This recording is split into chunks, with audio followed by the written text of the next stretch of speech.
federal and state governments are using tribal sovereignty, independent supremacy, to take away your 14th Amendment equal protection of the law rights. In addition, the state of Minnesota sponsored and funded an Indian Tribal Affairs Council with over $300,000 of your taxpayer money. This Indian Tribal Council has passed a resolution requesting that the state deny groups questioning federal and state Indian policies from meeting in public buildings, which is a violation of our First Amendment right of we the people to peaceably assemble.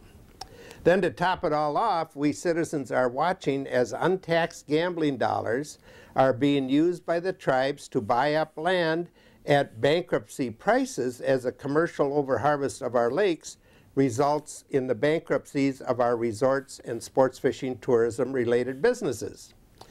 Then for frosting on the cake, the Bureau of Indian Affairs, the most corrupt agency in Washington, D.C., tells states that they have to take this land off the tax rolls, the fee land tax rolls. There's no way to do that. Back in 2001 and 2, we stopped the last attempt by the BIA to create a plan to take off reservation land into trust. They can't do it. There's no way to do it. But they've been lying and telling states that they have to do it, and they got the power of the federal government behind them. And then, of course, the big lobbying money comes in, the soft money crowd, and they buy the governor and the attorney general who raise their hand and swear to protect the Constitution of the United States, but they kind of sell their soul, and they don't give us the equal protection of the law. And so they allow this stuff to happen, and there's no constitutional way to do it, and so it's all illegal and unconstitutional, and it's violating your rights. That takes away your Fifth Amendment rights when they take land off the tax rolls. That's a taking. They're devaluing your land before they buy it at real cheap prices and then take it off the tax rolls. And it's harming a lot of people. Here in Minnesota, up at Mille Lacs, a second-generation bait motel, restaurant, bait store, tackle shop, right on the corner of Highway 27 and 169 just filed bankruptcy. That's terrible.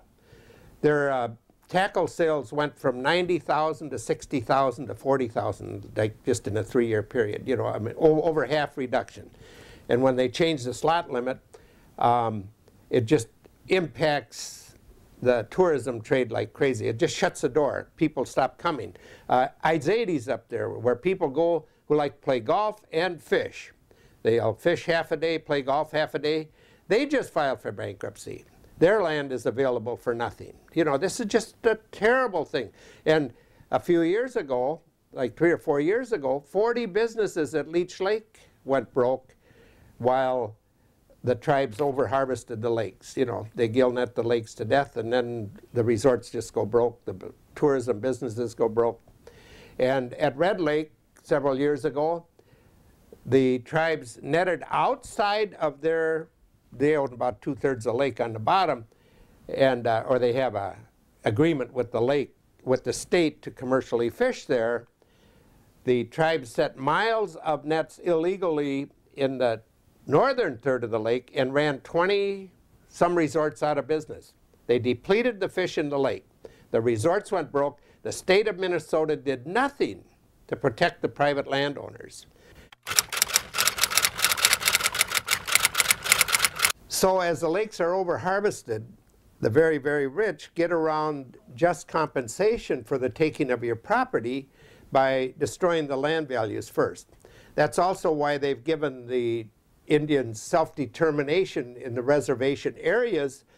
They're turning into third world countries with drugs and crime and very militant attitudes. And they're just chasing people off of their land, and that's all what the richest people want. You know, they have no scruples. They have no morals. They just want your land so they can get richer. It's an evil thing. And there's supposed to be a process that you go through with a taking. Well, they've developed theirs, and it's working extremely well for them. and it's violating every rule or law that was ever written in our once great republic. They're trying to take down our republic. They're trying to take away your rights, and it's working extremely well for them. Now, let's talk about the gambling for a minute. A year ago, we had Professor John Kent here in Minnesota, and he's a professor at the University of Illinois, and for years he's been doing studies on the negative effects of gaming. And he states that tribal gaming is the worst. Our church, for some unknown reason, has been supporting treaty rights since AIM was founded in the 60s, and they also have a 16-page manifesto supporting tribal gaming. And it's done under the guise of social justice and peace and lifting up the downtrodden.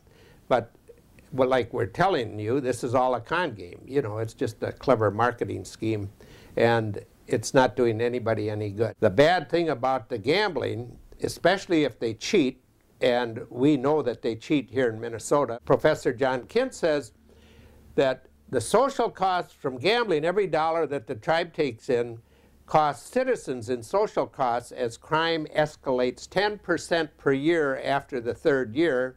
And you can just see the crime in the areas around the reservations. It's just increasing. But then he says if they cheat, this can go up to 4, 5, 6 times the cost for each dollar taken in, the cost to the taxpayers in social costs.